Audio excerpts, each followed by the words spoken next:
So the losing streak continues as Wales fall to Australia in the second test and lose the series 2-0. That's now 9 losses in a row, and the only other time we lost so many games in a row was 2003. So it's a little bit bleak for Wales. They did have their moments. There was times where they looked like they might snatch the result, but Australia end up coming out on top. So let's dig into it. My name's Christian and this is the Welsh Sports Podcast. So the scoreline was 36-28, and I think that slightly flatters Australia, but in the cold light of day, Wales lose again.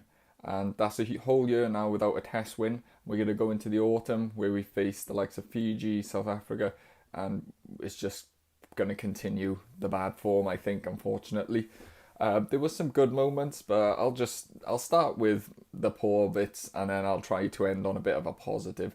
So Wales is just so naive. I understand there's lots of young players there and you're going to get these things, but when you score a try and then concede a penalty straight from the kickoff, that's inexcusable. But to do it twice in a row, that is just not the way you conduct yourself on a test rugby pitch. And that is the type of things that are the differences between playing a game in the URC and playing at test level. Those type of mistakes are the ones that get punished. And the amount of times Wales clawed themselves back in and then instantly gave Australia a chance to get back into the game was just so frustrating. And the coaches must be pulling their hair out because there's no real excuse for it. You can sort of get away with doing it once and you could be forgiven, but twice in a row is just, it's not good enough. The pens at stupid times, the try where they ended up mauling over was from Liam Williams, an experienced player who actually had a good game, but like it was a moment of lash out where he pushed him in the face. First of all, he gave away a penalty by clearing just way up past the ball for absolutely no reason, and eventually it leads to a try. And it's the senior players that you really need to be being that sort of squeaky clean leader on the pitch at times when you're so desperate for a win. And it's just naive. That's the best way I can describe it. And it's just frustrating because he's so good, but like things like that, he just let himself and the team down. I was quite happy to see Cam Winnett back in the team in the preview, and I said at least he's going to shore things up because the fielding of the ball was not good and the kicking wasn't good. And then the first like 2 high balls he dropped. The first try that Australia scored was just an unlucky bounce. It was a great kick, you have to say, and vision from there, but he was unfortunate at the timing. He sort of mistimed his jump, and you can forgive him for that one. But the second one was a simple high ball, and then he just dropped it, and it led to Australia's second try. But in fairness, he did bounce back. After that, he didn't drop one ball, I don't think. He sort of cleared his head from it, and he bounced back and rebounded really well. And his kicking out of hand was way better when you especially when you compare that to Hathaway the week before. Again, the kickoff penalties, there's no excuses. The centre partnership, it didn't work again. I think you saw the only time Grady was effective was when he was running on like arcing runs out wide. When he was just trying to take the ball flat and take it up, it just didn't work. And no disrespect to Owen Watkin, it's just time that we realise that he's just not an international outside centre. Is he an international player at all? I mean, he's great for Ospreys and I do really rate him, but whenever he's played for Wales, he's never really done anything. And he just doesn't really offer anything. And interestingly, I am being a bit harsh here, but the first try that Australia scored was actually a kick that he put through. And instead of banging it right into the corner, he puts like a bit of a grabber kick and the fullback retains it. A better kick if he pinned him in the corner there would have got, forced him into a defensive line out. And it's just things like that. Again, it's the little sort of inches in an international match that end up costing you, and it did end up costing us a try. Rafael, over these 2 tests, has been a real disappointment, and I've always sung his praises, and I think he's outstanding. But his shortcomings have been shown up in these 2 games. He's brilliant at tackling; he gets the players down. But Australia did so well at nullifying him. He didn't get on the ball once. I don't think he won a penalty, ruck penalty in either game. and you didn't even really ever see him challenging for the ball.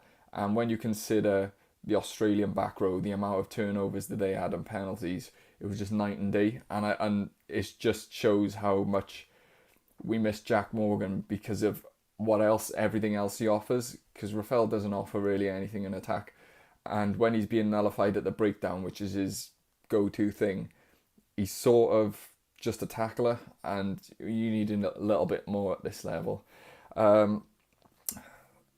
The set piece and the scrum was pretty good. The line-out was pretty good. But it was again the same as the last week in key moments when we let the ball, messed up the line-out or dropping the ball at the line-out. The one, Evan Lloyd threw it straight to Corey Hill's stomach. And really, he still really should be catching it, but it was a bad throw. And then from there on in, taking Dewi Lake off, who was absolutely outstanding again. To me, he's put himself up as he should be the captain going forward now. Even when Morgan comes back, I just think he's better, just talking and speaking, taking control of things. It just seems like he's more vocal as a leader, and I know you don't need to be vocal as a leader necessarily. Warburton was more of a quiet leader, but I think Dewi Lake is leader of men, and I really want to see him given the captaincy going forward, because he's just been outstanding, and he's put any doubt of him being the first choice hooker out of anyone's mind after his performances over these 2 games. But they took him off, and I guess they probably thought once Australia scored that, again, it was a little bit of a freak try from Liam Williams tapping it back in, and they went and scored from that, intercepted it and scored, and then they rung all the changes and they brought Dewi Lake off, probably just thinking we'll get Evan Lloyd some experience. But as soon as Evan Lloyd came on, no disrespect to him, the lineup was just terrible. And it's going to be because he's only a year or two started trying to be a hooker. So you're bringing him in the most crucial of moments, and he's not used to that pressure or just even basics doing that for a long time, or gain the experience at just throwing the ball in at the line out. But on the positives, the set piece was okay. We actually won a scrum penalty from a dominant scrum, not just from an infringement on the opposition. We actually got a shove on and marched Australia backwards, so that was a nice thing to see because we haven't seen that for so long. Like I said, the line-out was relatively good in the first hour. It was just at the end it creaked a little bit, but the maul continues to be our best and pretty much only weapon. And whenever we got set up with the maul, it worked. We scored the 2 tries from it. So that is a positive, because in the pre-game, again, I give Humphreys a lot of criticism, and he's come under a lot of criticism, and rightly so. But the set piece definitely improved this week, especially in line out, and the scrum was a lot more sturdy. Again, it was only at the end when it started creaking, really. So that's a positive. Both of them coming into the team, it was worrying when Wayne Wright was going to be out, and no one can really make up for that level of carrying at the moment, but both of them did his absolute utmost to make up for that. He was outstanding. I didn't really...